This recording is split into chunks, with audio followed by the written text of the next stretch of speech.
Earlier this week, Higher Education, Science and Innovation Minister Dr. Blade Nzimande briefed South Africa on the state of readiness for post-school education this year. The minister saying that the mountains of debt that university students have accumulated is a big issue. Now, earlier, the South African Union of Students had given Treasury and Cabinet until Friday, until tomorrow, to fund a nearly 10 million rand shortfall for the student aid body NSFAS. Some students who are eligible for funding under NSFAS rules say that they have not received confirmation of that funding. And then the issue of vaccine mandates also coming up. And the minister's stance is that that is going to be looked at. No vaccine mandates will be implemented. They will be in line with the Constitution, and there is going to be an investigation. But we know that many of the university campuses across South Africa already planning to implement some sort of vaccine mandate this year. Let's speak to the Deputy Minister now of Higher Education, that's Buti Manamela. Deputy Minister, thank you for being with us.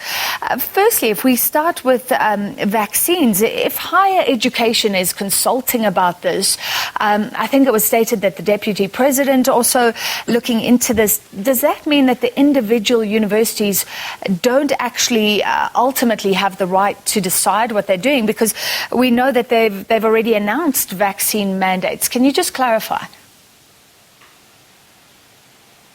Well, firstly, I must indicate that, the question of vaccine, as many people have indicated, touches to a certain extent on, constitutional rights, but also that it is an issue which government has decided that it must be determined centrally.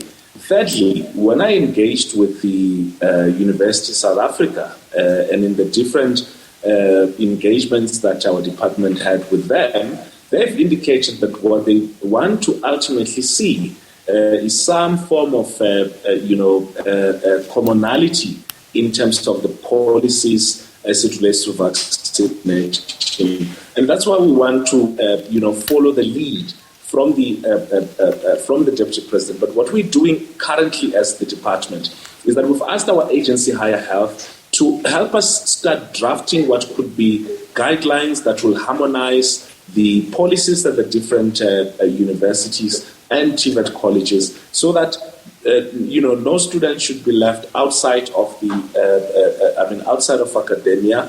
Secondly, no student should feel that they're either at risk from those who are not vaccinated, or feel that their rights have been trampled on if they feel that they can.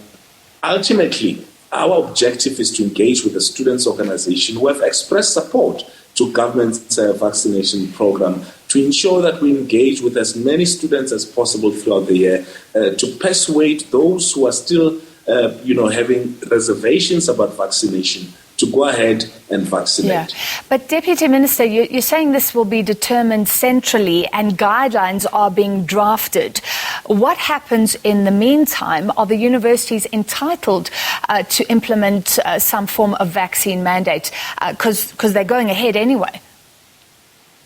Yes, so what we've said to the University South Africa Forum, which is the organization that is representative of university vice-chancellors, is that they need to ensure that each and every institution that introduces a vaccination policies should do that in consultation with all the stakeholders on campus. And therefore, we're not going to allow a situation wherein, universities go ahead implementing vaccination policies without having consulted with stakeholders on campus, particularly students and workers who are the core of the institutions. And also what the minister said was that we will be convening the ministerial task team on COVID-19, which helped us do fairly well under COVID-19. And as one of the issues that it will discuss in its first meeting for this year would be the question of vaccine mandate. And therefore, hopefully, or confidently from that process, we will definitely have some form of, commonality in terms of the universities as it relates to vaccination and also TVET colleges. All right, so we'll wait for some clarity on that issue. And then, of course, the money came up. And this is just anecdotal. Looking at social media, a lot of young people were concerned by the minister's reference to bank loans, saying in future the banks should get on board. We know that there's huge historic debt owed to NSFAS. That was a government intervention. But these students are concerned. We know in America, young people are burdened with incredible debt and really try hard for years and can't get rid of that. It plagues them throughout their life. Do we want to burden South African students in future? Well, this administration is far more concerned and is aware of the implications of student debt.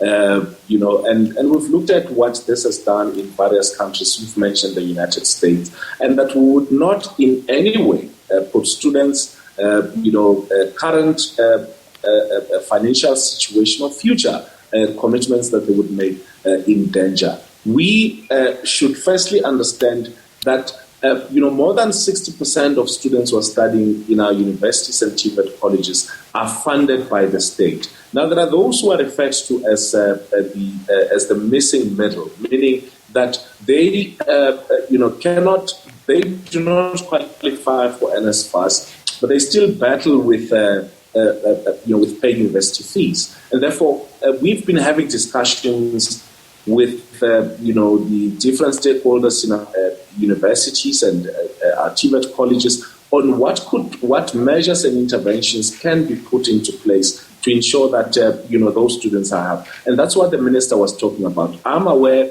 that there are those who are spreading fake news which want to suggest that NSFAS will be converted into a loan. That is a thing of the past. This government remains committed to providing fee-free higher education for those whom have been defined and for those who qualify.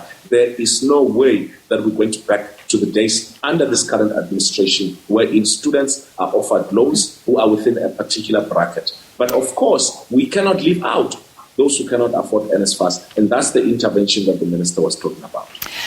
All right, then NSFAS, you bring up one of the concerns, the other concerns, why was no representative there when there's apparently a funding issue going on? What is the situation right now? Are those who are eligible for NSFAS funding receiving their confirmations? Yes. So as of yesterday, midday, the National Student Financial Aid Scheme has issued a communique to all universities and TVET colleges to inform students of the decisions, of the funding decisions, meaning that all those students who are continuing at universities and TVET colleges and new students would have been informed by their university whether they did qualify for NSFAS or not, and that funding processes would then commence. I'm quite confident that even those who have been declined, will still have an opportunity to appeal against the NSFAS decision. And in most instances, all of this are because there's one or two documents that is missing. Yes, there has been challenges building up to the reopening of universities in terms of the shortfall, but I can confidently tell you that we have received concurrence from Treasury and that the National Fiscus has come to, in play in order to fund the shortfall that was there. So every student who is qualifying to go to university or TVET college and also who meets the criteria of NSFAS will be funded. All right, no doubt these issues will come up throughout the year. Thank you for your time. We hope to chat to you again in future. That was Deputy Minister of Higher Education, Buti Manamela.